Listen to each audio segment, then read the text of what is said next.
Okay, a bit of an unusual setting behind me. You think, why is Gareth doing his latest video clip, YouTube clip on his blog at a different location? I'm going to come to that in a little bit because it's appropriate where I'm standing here today. Now, there's been a lot of talk about all the houses coming to Standish. Labour and the Wigan Council have said it's the Conservative government's planning inspector that has imposed 1,000 houses on Standish. They're absolutely right. It is the Tories that have pushed these 1,000 houses onto Standish. Now then, what Wigan Council said they would do then is cap it at them 1,000, so there would be no more after that 1,000 houses. However, already just months after that pledge by Labour and Wigan Council, we're at nearly 1,500 houses that are being proposed and passed, and growing too.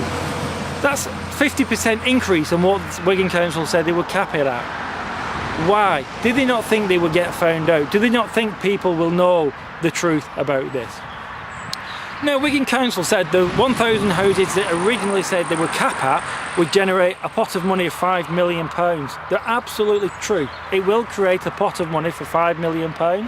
They said they're going to be using that money for infrastructure improvements in Standish to help alleviate the traffic congestion.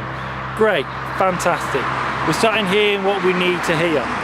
It's a little disappointing though, the £5 million so far is only buying us two sets of traffic lights, one for Boarshead Mini roundabout and one for Preston Road Pepper Lane roundabout. These will serve no purpose whatsoever and make things worse, absolutely make things worse.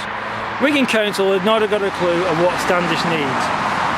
Brings me to where we are now. Councillor George Fairhurst, the local councillor for Standish, who's up for re-election next Thursday, has come up with what we need. He said, and pledging and campaigning, that Standish finally needs a bypass that he so desperately needs and been promised for years and decades. Back in the early 90s, back in the early 80s even, this bridge behind me, the Bridge to Nowhere, was built ready for the bypass. Where I'm standing here now should actually be the middle of the bypass, or the start of it, running through to Beach Hill and onto Wigan Martland Park there.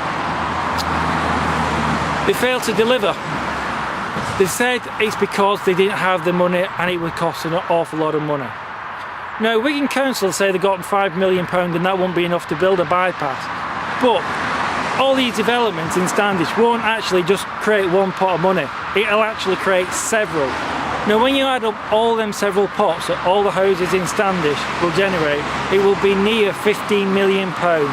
That's near enough for the bypass. Wigan Council says it's going to be about 18 million for a bypass. So therefore, they're only 3 million off the target. That's easily achievable within a council's budget, 3 million, when you're talking about hundreds of millions of pounds. Now, George Fairhurst, who's the local councillor, or one of the local councillors for Standish, has hit on the right tune. People need it, people want this bypass, and with this money and the injection, we need to have it. I believe the people of Standish want the bypass, and I believe they'll be backing George Fairhurst next Thursday and supporting his call for a bypass. I know I will be, and I know I'll be supporting him all the way in the council chamber and on the streets, because that's what we need, a name that we know and trust. Now, some people might say we're just doing this because it supports Standish and helps Standish traffic.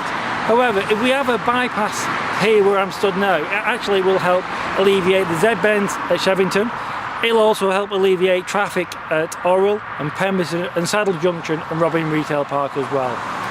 That's at least 5 major areas that would benefit from this bypass. It's about time they delivered what they promised back in the 1980s.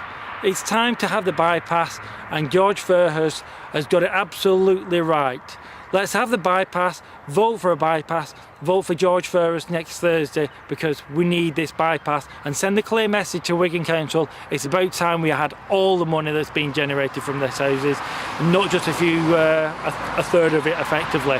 So I'm calling for George Fairhurst to be re-elected, and I know you will be supporting me as well and backing him as well. Come on, George, we're going to be right behind you, and we're going to be supporting you at the account, at the elections, and for this bypass that we desperately need. Thanks very much.